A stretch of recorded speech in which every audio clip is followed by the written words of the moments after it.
Yo les gars, aujourd'hui on se retrouve dans une toute nouvelle vidéo sur Elden Ring. Donc aujourd'hui les mecs, vidéo assez spéciale. Aujourd'hui je vais vous montrer plusieurs techniques, astuces pour comment bien se préparer pour le DLC de Elden Ring qui va arriver très bientôt. Déjà avant de commencer, je vais vite fait m'enlever cette armure qui est juste ignoble.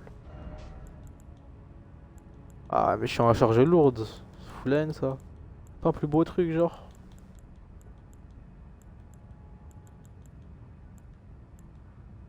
Ouais, ça c'est stylé ça. Ouais, il faut doser la taille ma gueule. Ouais non c'est ignoble hein. On va mettre ça sur mon crâne. Ça, je suis en lourd. Ok, ouais, ça va comme ça. Donc, la première astuce, entre guillemets, ça va tout simplement être d'améliorer ses armes. Comme vous pouvez le voir, moi, mon arme que je joue actuellement, qui est la lame de magma, est améliorée en plus 9. Ici, genre, j'ai lui en plus 20, en plus 6, lui en plus 9, en plus 9, plus 9, plus 9, lui en plus 25, en plus 9. Et déjà, pour commencer, pourquoi est-ce que eux sont à plus 9 et eux sont à...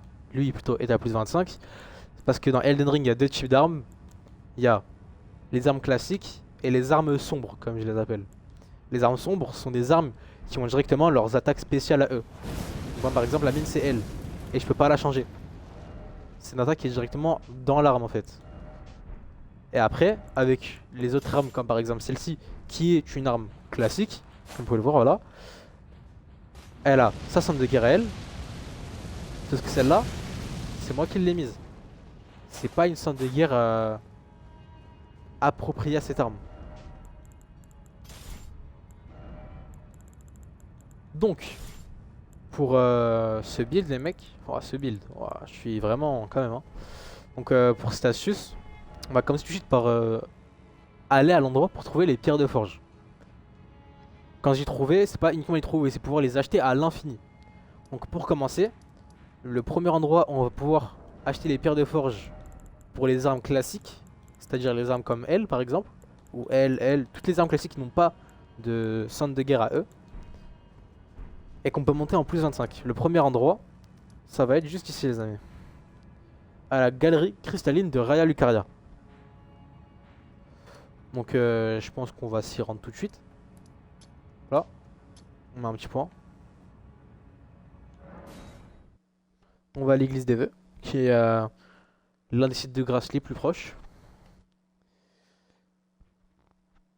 Donc honnêtement, vous savez quoi, moi personnellement je vous conseille de faire toute la grotte. Parce que ça, le chemin il est vraiment long. Mais en soi, faites toute la grotte. Je suis pas sûr de bien me rappeler du chemin, mais on va quand même y aller.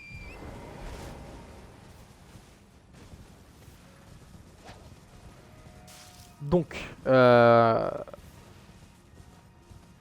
avec ces pierres de forge, on va pouvoir améliorer nos armes. Et nos armes feront genre énormément de dégâts. Dites-vous qu'une arme classique sans amélioration, ah, c'est vraiment pas fou. Hein. Limite, c'est nul. Hein. Vraiment, c'est très très nul. Si vous allez dans les endgames au géant de feu qui a un sac à PV littéralement, hein, le frérot a je ne sais combien de centaines de milliers d'HP, bon j'abuse un peu, mais il a beaucoup de vie. C'est vraiment compliqué. Parce que sur ce boss, ce qui est chiant avec lui, c'est qu'il a vraiment beaucoup de vie. Et je vais pas vous spoiler le jeu, mais il a quelque chose qui va le rendre beaucoup plus difficile par la suite. Donc pour passer c'est très simple, hein, vous descendez là-bas.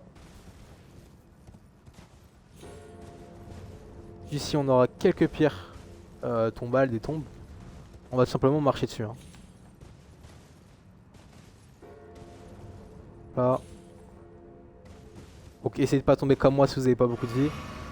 Moi j'ai beaucoup de vie donc voilà quoi, je peux me permettre.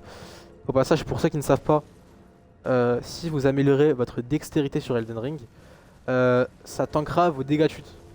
Pour ceux qui ne le savent pas. La dextérité réduit vos dégâts de chute. Si vous l'avez à 99, les dégâts de chute sont réduits de 20 à 30% je crois, quelque chose du genre.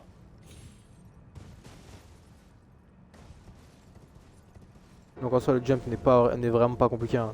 Moi qui est vraiment nul et qui déteste le platforming, c'est vraiment pas compliqué les gars. Là, ensuite c'est là-bas. Donc ça, pour ceux qui savent pas, c'est un mausolée. Un mausolée, ça sert à quoi? Ça sert à dupliquer les souvenirs. Je l'ai jamais fait, donc je pourrais pas vous en dire un peu plus. Tout ce que je sais, c'est que ça sert à dupliquer les souvenirs. Donc on est arrivé, tac, la galerie cristalline de Raya Lucaria. Donc on descend, en bas on aura un site de grâce normalement.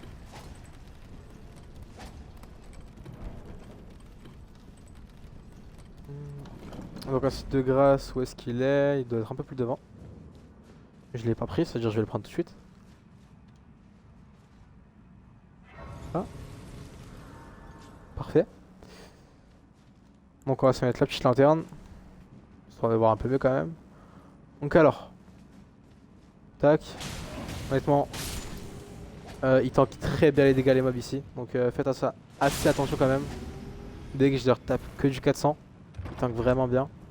Donc ici, une pierre de forge sombre, niveau 2, ça reste intéressant toujours, on prend.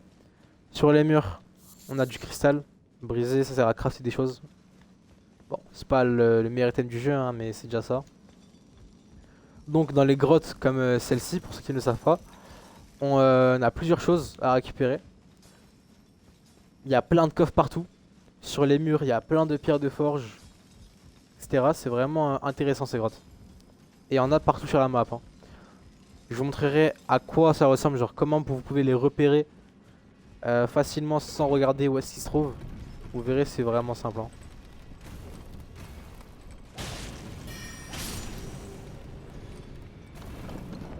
Donc après, on descend tout en bas ici.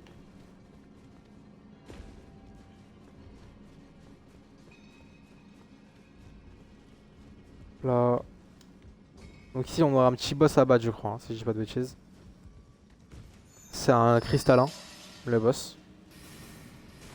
Donc ici, on a des petits mobs qui vont tomber du plafond. Faites attention, collez bien le mur ici pour éviter que le sorcier de derrière vous tire des projectiles. Vous collez bien le mur. Ouais, il a réussi à me tuer. Même pas, je crois que c'est les squelettes qui sont tombés qui ont réussi à me toucher. Donc faites assez attention. Donc ici, on a encore un escalier. On va descendre. Un escalier, un ascenseur, excusez-moi. Sans mentir, j'ai vraiment pas trop envie de mourir parce que j'ai 1 million de runes sur moi. 1 million 1 en fait. Et bon, c'est pas que ça fait. Wesh, wesh, wesh, wesh! Il est fou, lui, ou quoi? Vas-y, merde là. Ça le fout. Ignorant que tu es, va. Donc, ici, par exemple, sur les murs, vous voyez, j'ai récupéré une pierre de forge sombre de niveau 1. Donc, le boss n'est pas bien compliqué, hein. Tac, vous équipez en conséquent. Donc, petite astuce, les amis. Les cristallins ne sont pas sensibles aux épées, que ce soit tranchantes ou perçantes. D'accord? Donc, pour eux, privilégier le contondant. Contondant, ouais. Genre Gourdin hérissé, par exemple, qui est juste incroyable. Ça va d'ailleurs être l'arme que je vais utiliser contre eux, hein. Enfin, contre lui, parce que là, il est tout seul, celui-là. Tac. Honnêtement, les buffs, hein, c'est... Si vous en avez, c'est pas obligatoire. Donc, cri de chabririe, si on n'a pas de dégâts de feu. On s'en met deux, histoire que ça dure bien longtemps. Donc, le cri de chabririe qui, je le rappelle, va baisser votre défense quand même de 20%. Ce qui n'est pas à nier non plus. Donc voilà, hein, je me buff comme en entier, histoire que le combat aille assez vite. Tac, vous voyez, il est là. Il me tape. Je crois que j'ai même pas les bonnes trucs dans ma. Je suis en lourd, mince. Alors moi. Là, je suis vraiment qu'un. Je suis en lourd, ouais. Ah, c'est vraiment pas pratique. Bon, c'est pas grave, on va quand même lui casser la pause, je pense. Ah, même pas. Ici. Il dort. Et je pense qu'on va le finir là. Ici, on a la gel qui broque. Parfait. Donc voilà. Perle mineure. 2 pierres de forge. Parfait.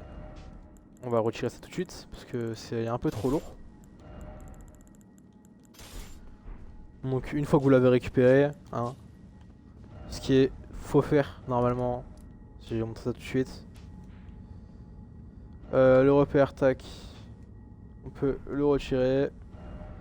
Alors est-ce que je peux me téléporter ici ou il faut que je sorte? C'est bon, je peux me téléporter.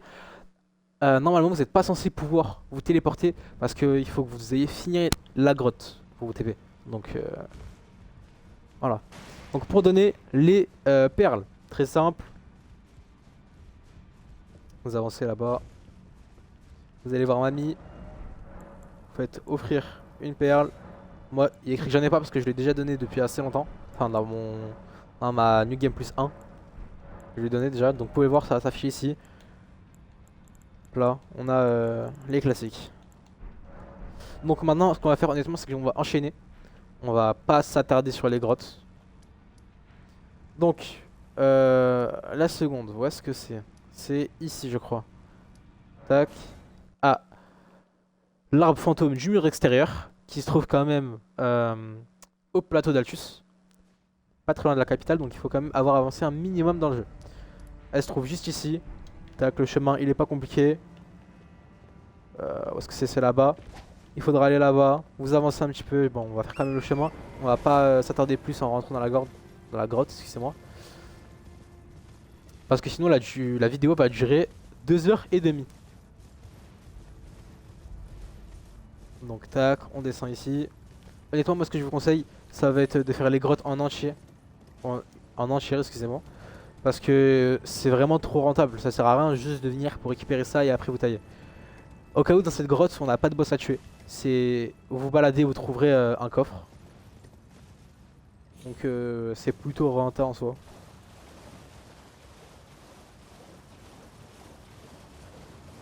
Tac, si on a quelques mobs mais bon ils sont pas offensifs. Alors c'est là-bas. Et voilà, vous rentrez ici et vous aurez la grotte tout simplement. Purée, je l'ai tapé comme un imbécile, je peux plus me TP. C'est bon, je peux. Donc, tac, repère, on retire. Voilà, je suis aggro. On se taille.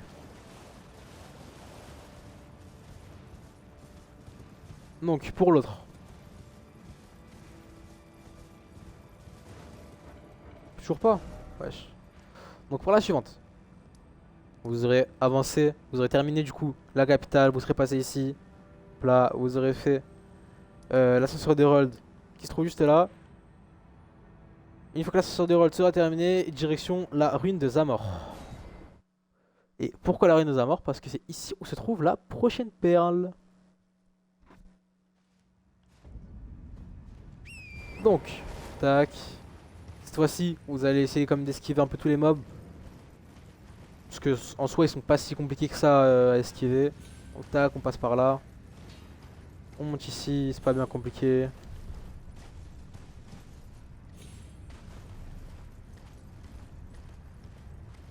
Là, ici on a quelque chose à récupérer, pourquoi pas. Tempête de G2 à mort. Vous descendez là. Honnêtement ici je peux y aller parce que c'est pas bien loin et pas bien compliqué. On tac. Même les ruines, essayez tous les visiter parce que c'est vraiment rentable. Là on a un coffre. On a la prochaine perle, voilà. C'était très rapide pour le coup. Ensuite, une fois que tout ça sera terminé, on dit direction Farum Azula les gars. Et ouais. Direction Forum Azula. Donc, au cas où, ici, vous aurez genre terminé la partie de la cime des géants. Vous aurez vaincu le boss qui se trouve juste ici. Comme il y a écrit, le géant de feu, malheureusement. Je suis passé dessus. Donc, c'est un boss qui a beaucoup de vie. Hein. Il est relou, c'est pour ça qu'il faut faire beaucoup de dégâts. D'accord. N'hésitez pas franchement à bien upper vos armes. Donc, une fois que ce sera terminé. Si je dis pas de bêtises. Non, ouais, si je dis pas trop de bêtises, c'est là-bas. Hein. Attendez, je regarde. Donc là-bas, on a ça. Ici, on a ça. Attendez, hein. Tac. Attendez, on va directement se... Ah oui, c'est bon, je me rappelle. Et excusez-moi, je me rappelle, ça y est. C'est là, je crois. Hein. Balcon face à la tempête. Il va falloir que on descende.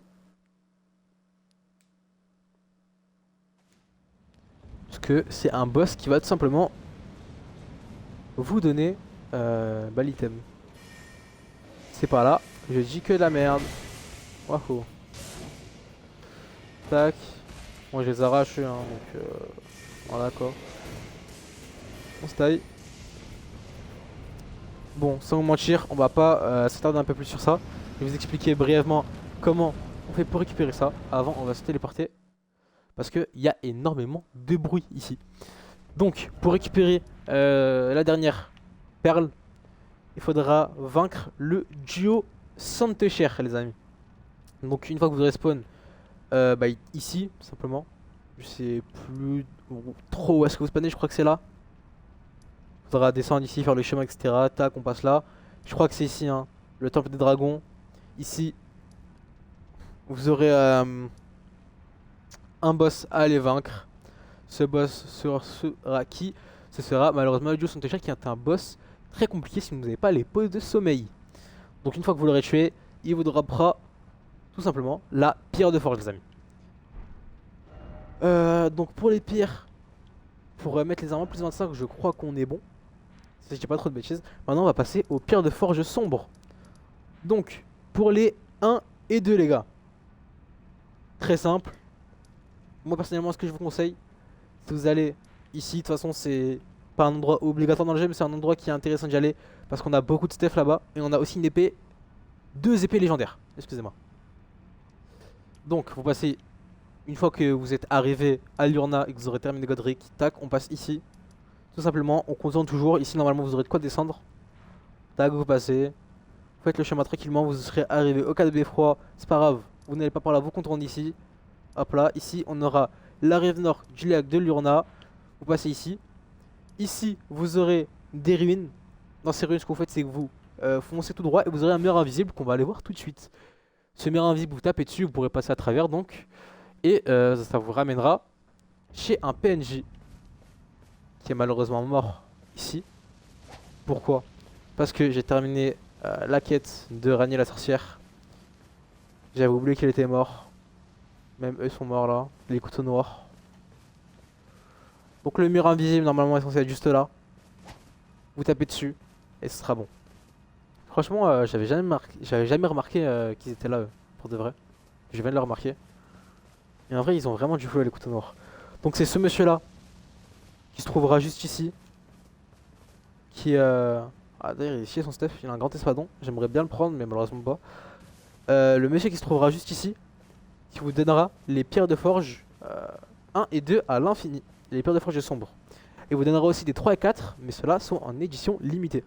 C'est-à-dire que vous allez en acheter un certain nombre et qu'après vous en aurez plus. Je viens de me TP pour rien, je suis vraiment trop intelligent les mecs. Tac. Hop là. Donc pour la prochaine. Ça se trouve juste ici. À la galerie d'Altus. Rien de bien compliqué hein. Vous passez ici, vous suivez le chemin. Une fois arrivé au grand ascenseur, tac. Vous activez l'ascenseur des Dexus. On passe là. Ici, au lieu de passer tout droit pour accéder à la capitale, on passe sur le côté ici. Ici, vous aurez un petit chemin. Passez là, vous descendez ici. Et vous aurez tout simplement la grotte. Ou si vous pouvez pas passer par là, vous allez ici. Et ici, vous aurez de quoi descendre. Donc franchement, c'est rien de bien compliqué ici. On va pas y aller pour rien. Donc ici, c'est juste à côté, donc on va pouvoir y aller. Franchement. Vous allez à la première église de Marika qui se trouve juste après le lac gelé. À la cime des géants, qui est un endroit que vous pouvez pas rater normalement à la cime des géants, parce que c'est vraiment un grand endroit, la cime des géants, comme vous voyez. Vous allez juste là, vous serez arrivé par l'ascenseur de Rold qui est juste ici. Ici, vous passez tranquillement, là vous aurez des chaînes, tac, on passe. Et je crois que je viens de me tromper, my bad. Faudra passer un peu plus tôt. Bon, de toute façon, vous suivez le chemin, mais vous êtes obligé de passer par cet endroit. Si vous voulez accéder à là-bas, vous êtes obligé de passer par cet endroit. Regardez, ouais. Faudra passer par le tout petit chemin ici qui est tout étroit. On passe ici, tac. Vous contournez par là. On vient ici. Et vous venez tout simplement à la première église de Marika, qui est après le lac gelé.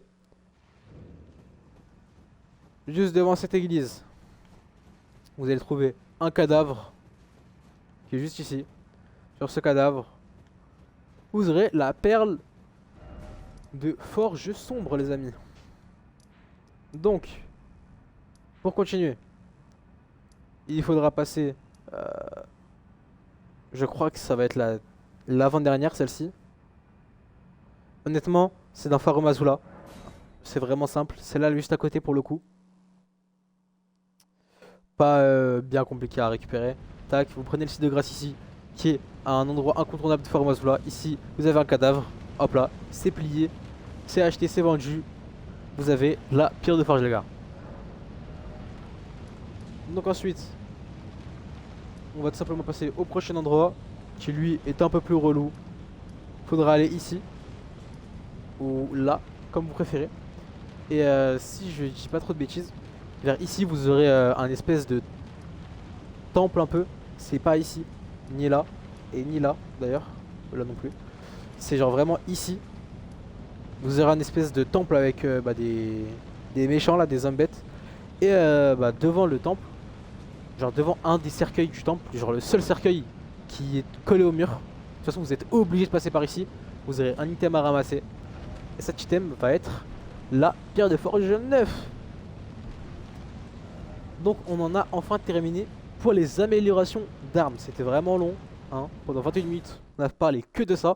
Mais franchement ça vaut le coup. Donc les gars, la deuxième technique, elle est très simple, vraiment. C'est tout simplement de vous trouver un bon stuff, les gars, un bon build qui fait beaucoup de dégâts, qui tape fort, puissant, que vous aimez jouer, surtout c'est très important.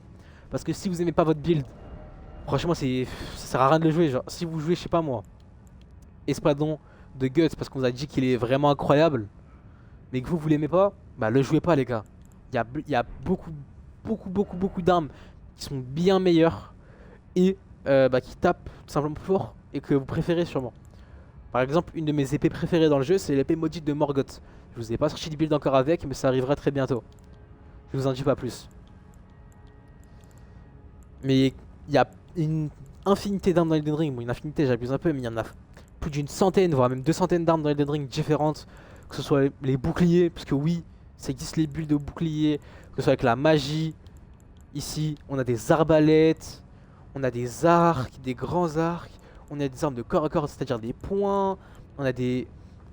comment ça s'appelle ça déjà? J'ai oublié comment ça s'appelle. On a des lassos, voilà, des fouets. Ici vous avez des hallebards. Ici vous avez des grandes lances. Vous avez plein de choses les gars sur Elden Ring. Franchement, trouvez un build qui vous plaît et qui fait beaucoup de dégâts. C'est vraiment important dans le jeu. Et du coup, améliorez-le avec les pierres de forge qu'on a trouvées juste avant les gars. La prochaine étape, ça va être du coup un peu avec le build, hein, c'est pas vraiment une prochaine étape, c'est un peu plus une prochaine partie entre guillemets. Le build, ça comprend les armes, ça comprend aussi l'armure. Pour terminer, ça comprend aussi les talismans les amis. Les talismans, ça va être franchement si vous n'avez pas de talisman, le build est nul vraiment. Sans talisman, le build ne sert à rien les gars. Ici, le talisman d'Alexander qui va augmenter de 15% ou 20, je sais plus trop, mais compétences. Ici, l'insigne d'épée qui va augmenter de quelques pourcentages, je crois de 5 à 10%, ouais 10% je crois, mes attaques successives. Le talisman d'épée rituelle qui est un des meilleurs talismans du jeu. Pareil pour le fragment d'Alexander, qui lui va augmenter de 15% aussi je crois, mes attaques quand mon PV est au maximum. Là j'ai le talisman du scorpion de feu qui lui va augmenter mes attaques de feu, mais il va réduire ma résistance aux dégâts malheureusement. Ensuite pour terminer, va vraiment terminer. D'ailleurs j'ai une larme survolée de ça, qu'on va chercher ça tout de suite. Tac, mélange salut miraculeux. On va tout de suite mettre celle-ci. Les gars du coup trouver quelque chose qui va vous permettre simplement de taper fort avec vos perles. Comme vous pouvez le voir ici, moi j'ai ça qui va buff mes attaques, mais si j'aurais voulu, j'aurais pu rajouter celle de force ou celle de foi, mais je préfère prendre de la résistance personnellement. Donc on a terminé pour la seconde partie. Pour la suite, ça va être assez simple. Cette fois ça va être comment plus accéder au DLC. Pour accéder au DLC les gars, ça va être très simple. Il faudra au minimum avoir battu Radan le fléau des astres. et oui, qui est d'ailleurs un de mes boss préférés. Hein. Franchement, ce boss, c'est le GOAT. Il s'est tapé contre Malenia. Il allait la démarrer. C'est juste que Malenia, hein, on va pas se mentir, elle a un peu trop cheaté dans le lore. C'est-à-dire qu'il s'est fait écraser. Mais Radan, faudra affronter Radan. Dites-vous juste qu'il faudra affronter Radan et le tuer pour débloquer les souterrains. Une fois que vous aurez débloqué les souterrains, j'ai déjà fait une vidéo dessus. Je crois que c'est ma dernière vidéo où, tout simplement, qui s'intitule comment récupérer un maximum de runes sur Elden Ring, des runes en illimité, etc. Il faudra débloquer le passage de Mog, tout simplement, ici. Et ce qu'il faudra faire, il faudra tuer Mog pour pouvoir avoir accès au cocon de l'Empyrant. Ou puis l'Empyrène, ou quelque chose du genre. Bon, le cocon, parce que le DLC sera accessible depuis ici, normalement. En tout cas, on ne sait pas s'il sera accessible depuis ici, mais ce qu'on sait, c'est qu'il faudra avoir battu Mog et Radan. Tout simplement, les gars. Pour la prochaine étape, elle est un peu en partie avec le build, il faudra augmenter vos niveaux, les mecs. Pour augmenter nos niveaux, il n'y a rien de compliqué, franchement. J'ai rien à dire. Regardez juste ma dernière vidéo, tout simplement. Ma dernière vidéo, vous pouvez vous faire des runes à l'infini. Franchement, ça part de 100 000 en 100 000, ça va très rapide. Si vous n'avez pas la meilleure technique pour faire des runes, ça va de 20 000 en 20 000. Franchement, allez-y. Hein. Les niveaux, c'est très important dans le jeu. Sans niveau, dites-vous que vous êtes rien. Voilà, tout simplement. Qu'est-ce qu'on pourrait dire de plus encore? Si vous galérez vraiment dans le jeu, n'hésitez pas les gars à vous trouver une bonne cendre d'invocation. Comme vous pouvez le voir, moi j'ai la larme imitatrice. En plus cette larme imitatrice, qu'est-ce que c'est? Bah, c'est très simple les gars, la larme imitatrice c'est un double de moi-même. Il aura la même arme, le même stuff, il aura tout pareil que moi. Et on va taper simplement le boss à deux. Donc des invocations il en existe plein dans le jeu. On va aller dans inventaire. J'en ai pas beaucoup puisque c'est pas ce que je cherche en priorité. Mais si on a Pantin de Térolina la servante, Pantin d'Olmjar, Roloture de réprouvé, Tiché des couteaux noirs, Cendre de l'arme imitatrice. On a encore, on a Cendre de soldat à pavois, Cendre de reptilien, Cendre de soldat du muselé. Bon, hein, je pense que vous avez compris. La première que vous récupérez dans le jeu, c'est la cendre de loup solitaire. Et la deuxième, qui est sûrement la plus simple à récupérer, c'est la cendre de méduse spirituelle. Tout simplement. Mais honnêtement, la meilleure cendre du jeu, c'est la cendre de l'arme imitatrice. Je pense que la vidéo touche à peu près à sa fin, les gars. Je regarde si j'ai rien d'autre à dire à peu près. À part trouver des bons buffs, c'est-à-dire si vous jouez attaque physique, chair exaltée, pourquoi pas, les graisses qui servent à quoi, je vais vous montrer ça tout de suite. Tac, on va prendre une arme classique, hein. Je sais pas moi, une vieille arme. L'épée droite sénoriale, par exemple, qu'on va mettre dans l'autre main, excusez-moi. Juste ici. On va se prendre une graisse. Vous voyez ici, j'ai une petite arme. Inventaire, on va aller dans graisse, je sais pas moi, graisse magique. Et comme vous pouvez le voir, je peux l'appliquer sur mon arme. Mon arme n'aura pas une attaque spéciale en plus. Elle aura exactement la même. Ah, ça bouge pas. Elle fera juste des dégâts magiques. C'est-à-dire plus de dégâts quoi. Donc comment vous pouvez mettre ces graisses? Tout simplement, c'est uniquement avec les armes classiques qu'on peut augmenter en plus 25. Et sur lesquelles vous n'avez pas mis de cendre de guerre en particulier. Sinon vous pouvez pas. Par exemple, regardez, j'en ai mis une. Je vais descendre pour aller mettre une sacrée. Je peux pas l'utiliser. Vous voyez, parce que c'est moi qui lui ai mis sa cendre de guerre. Qui est juste elle. Et d'ailleurs celle-ci, c'est vraiment une très bonne arme. Si vous voulez l'utiliser pour aussi sessions de jeu, franchement n'hésitez pas, elle est vraiment incroyable. On va parler maintenant rapidement, on va vraiment passer rapidement dessus, du saignement. Le saignement qui est un des trucs les plus cheatés du jeu, ça enlève tout simplement entre 10 et 13% de la vie de votre adversaire d'un coup. Hein. C'est juste incroyable. Ensuite, qu'est-ce qu'on a encore? On a la congélation, qui est juste ici. La congélation qui est exactement comme le saignement. Et qui va tout simplement ralentir votre adversaire. C'est-à-dire qu'il va marcher plus lentement. Il va taper plus lentement quand ce sera calé. Après, qu'est-ce qu'on a encore? On a une épée tout en haut, je sais, je me rappelle très bien. Où est-ce qu'elle est? Voilà, celle-ci. La pétrifaction écarlate. Qu'est-ce que c'est? C'est tout simplement, une fois que la jauge sera remplie, ça vous inflige de gros dégâts en continu pendant un certain moment. Après, on a aussi les dégâts de poison. C'est comme la putréfaction écarlate, mais vraiment puissant. Et je crois qu'on a fait à peu près le tour, les amis. Donc franchement, si vous avez kiffé la vidéo, N'hésitez pas à liker, commenter, partager, vous abonner, ça fait extrêmement plaisir les mecs. Si la vidéo vous a plu, n'hésitez pas à me dire en commentaire, franchement. Ça me fait plaisir de faire des vidéos de ce genre là. Donc si vous en voulez plus, n'hésitez pas à me demander. Et les gars, c'était Vextro, on s'attrape dans une prochaine vidéo. À la prochaine, ciao ciao.